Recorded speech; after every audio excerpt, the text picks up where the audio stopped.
Hello, everyone. This is John Burness. I am a musician and poet and poetry educator. And today we are going to talk about a very exciting sector of the history of poetry, which is a very, very old technique that preceded concrete poetry, which is one of the most famous forms of poetry today. It is something that even children know about, but may not know the name of, and it all stemmed from this technique, Carmen figuratum, when the Renaissance became experimental. And I titled it this because this was most popularized, became pioneered during the Renaissance, and to me it was the closest thing that Renaissance came to with experimental art, which is quite amazing to me. And I hope you enjoy this tiny lecture about Carmen figuratum. So, what is Carmen figuratum? So, it refers to a poem written in such a way that the text itself creates a deliberate shape or picture on the page, usually one that illustrates the poem's theme or subject. In other words, the layout of letters and lines visually represents what the poem is about, making the appearance as meaningful as the words. This concept is essentially a shaped verse. So it's an inventive format where poetry and graphic design intersect, known in English as a figured or patterned poem or shaped poem. The Carmen figuratum turns writing into visual art, hinting at the experimental spirit behind its creation. So, the idea of arranging text into shapes has pretty ancient precedents, as far back as Hellenistic Greece. Poets experimented with pattern poems, for example, Samias of Rhodes composed verses shaped like objects, and I even provided his most famous two, titled Eggs and Set of Wings. And he did another one called Hatchet. But the one on the left is wings, and the one on the right is eggs. So you can get a good sense of what the earliest forms of this art looked like firsthand. Such works were described as speaking pictures, highlighting how writing could double as a visual art. The tradition carried into Roman times and the Middle Ages, when so-called Carmina figurata, which is Latin for figured songs or figured poems, became a known genre. Medieval monks crafted intricate religious pattern poems, for instance, verses arranged in the shape of a cross or other Christian symbols, embedding sacred text into imagery. These early examples show that long before the Renaissance, poets in various eras toyed with the fusion of text and image as a creative exercise. So, the Renaissance, with its huge connotation of humanism and passion for classical antiquity, brought a renewed interest in all manner of inventive literary forms, including the figured poem. Scholars and poets of the 15th and 16th centuries resurrected the ancient pattern poem idea, treating it as an elegant play of ingenuity. In fact, Carmen figuratum flourished among Renaissance literature. For example, French poets like Jean Moreau, Jean-Antoine Davies, and the famous satirist François Rabelais all tried their hand at shaped verse. These works were seen as tour de force pieces, a way to showcase one's learning, creativity, and technical skill by giving poems a visible form. Even literary theorists took note.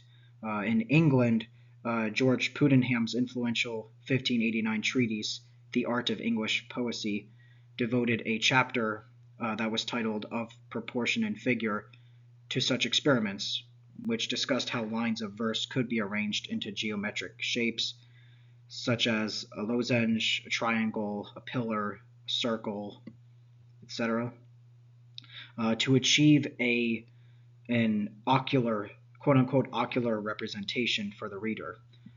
This demonstrates that by the late Renaissance, shaped poetry was not a fringe curiosity, but it was an officially recognized poetic artifice, reflecting the era's increasingly experimental approach to poetic form. So notable examples. During the Renaissance, several striking examples of Carmen figuratum appeared in print, underscoring how mainstream this novelty became. Perhaps the most famous one is by Rabelais, the French Renaissance writer known for his satire.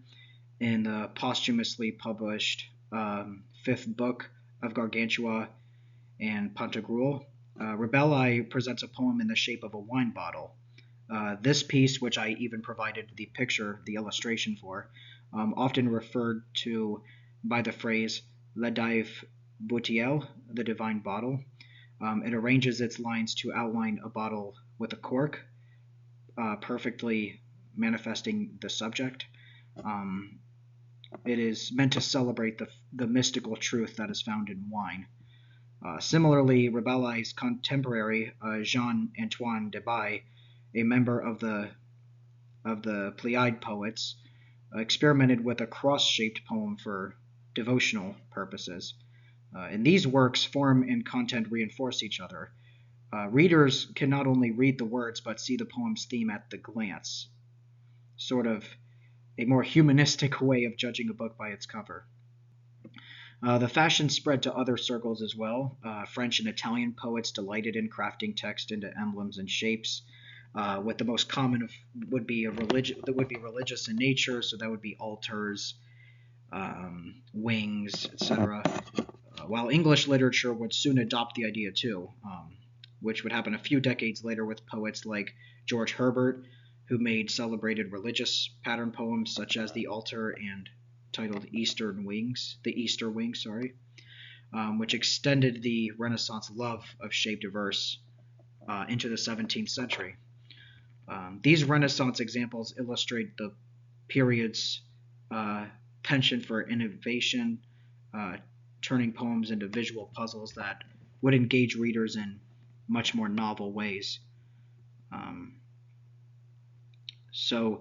this is what I've provided, which is an example of a Renaissance Carmen figuratum, the wine bottle-shaped poem La Dive Bouteille from Rabelais Pantagruel, or Book 5. This 19th century reproduction shows the text forming the outline of a bottle, which is complete with a cork. In the poem, it praises the divine truth revealed by wine, like making the shape itself a visual metaphor for the holy bottle, or Holy Grail even. It was printed at the end of the Pantagruel's fifth book in 1564 as a sort of very daring finale, so to speak. So the rise of Carmen figuratum in the Renaissance marks a moment when poetry became markedly experimental in form. These poems underscore a fundamental shift. Literature was no longer confined to plain lines on a page meant solely for the ear. Instead, the page itself became a canvas, almost. Shaped poems rely on their visual layout for full effect. They only work in a written form and are designed to be seen by the reader's eye, rather than heard in the mind or the ear, or the mind's ear. Renaissance commentators even likened such pieces to quote-unquote eye music, since their patterns and shapes convey meaning visually much like music notation does in a score. This novelty invited readers to engage in new ways, such as deciphering a figure poem, which could be a playful challenge on the surface, as one might need to rotate the page or follow some maze through the text. In this sense, Carmen figuratum broke the automatic linear mode of reading. And of course, that's sort of national in nature. The vast majority of the developed world, their reading mode was linear. And this made the act of reading into a kind of literary parlor game, an intellectual game, or turned it into art appreciation and literature at the same time. The significance of this development was a pretty big deal. To me, this really exemplified the Renaissance's spirit of innovation, not just mastery, which is what the Renaissance is mostly known for in the West. It shows the Renaissance their willingness to defy norms and blend disciplines, and in this case, of course, it's merging poetry with graphic art. Furthermore, the legacy of these Renaissance experiments is evident in later years, and they paved the way for future visual poetry, all the way from the typographic whims of Stephanie Mallarmé in the 19th century to Apollinaire's calligrams in the 20th century concrete poetry movement, which came right after the Dada and is now one of the most famous forms of poetry today. So it was when the Renaissance became experimental. And these are all my references that I used for this lecture that you can check out. And this special lecture has a bonus, and we are going to find out right now what that is. My attempt at Carmen figuratum. So I did this, I think, a little over a year ago. This is actually, I think, my only time I did Carmen figuratum, which I would love to do more in the future. So what it's about is, it starts with the phrase, "Lord, I am a pot," and it says that I am a pot throughout the poem. And I tried to make each stanza in the shape of a pot. And that's kind of what made the Renaissance's visual poems different than today's concrete poems, which is usually they made each stanza the shape, not the entire poem. And that was definitely intentional here when I tried to make each stanza look like a pot. And you could see the image for it on the left, and you could see the transcription for it on the right, so you can see the text better. And I guess without further ado, I'm going to narrate it for you and kind of perform it. And this was heavily inspired by the book Finnegan's Wake. I am so in love with the writing style in that book, and I applied it to this poem, this Carmen figuratum. And I will now read to you what it says. Lord, I am a pot, a crocken cracked, a clean-kissed clay thing, glaze-mazed, fate-fired, hush-hardened. Once was I loam-lush, limber-limp, a lumpen child shape, dumb-clotted, loose in the muck of mither-clay, smooshable, moldable, merry Malodorus, had one friend, Faux-soothe, one willow-weep white, a wipe, a whisper, a folly-follow, fairy faint. Led was I, oh led like a lamlet to slither gloam, to trick-or-track, to misty mire missteps. Lord, I am a pot, clack-pot, crack-pot, ossy-postle, brittle-born, a thing of thumbprints long since set.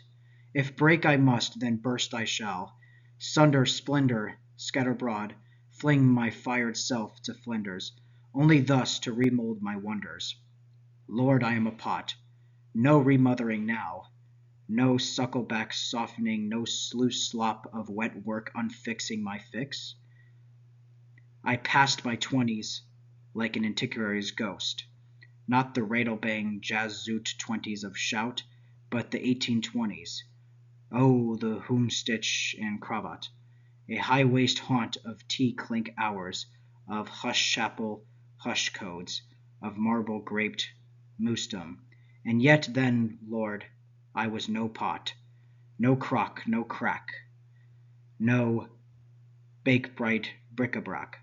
I was mollusk, mud-mouth, stilt-stilled, and sighing, a squelch of self, a brine-bent blur, a tide wilt, a hush-shaped hush.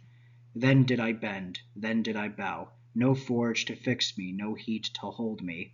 But now, I am a pot, a pot, a pot, a pot, that was baked. So must I smash to be soft again, must be ruin-riddled, must be dusted, must be undone. Lord, I am a pot, and never did the wheel whirl for me, never was I spun in the hands of craft, never was I shaped but by the batter of time's cruel clapper. Flung I was, helter-skeltered, smattered, scattered, no grip to my greening, Yet in those first hush years, oh, could I still flex, still breathe in the goneness, still find the loam, still spilt and spit and start over. But now, I am a pot, fired and finito, set like a wax-stuck seal. I do not melt, I do not mend. No river rounds me, no wind unbinds me. Only the great glorious hammer-joy, the crack-slap, the shatter-gallop, the fault-line fiddle of fresh wreck release. Let me be crushed, let me be crumbled. Let me slip-slop and slush to newness. Let me spill to be filled. For only in shards shall I shape-shift again. This has been a brief introduction and lecture about Carmen figuratum, featuring an original example. And I hope you all have a wonderful day or night wherever you are.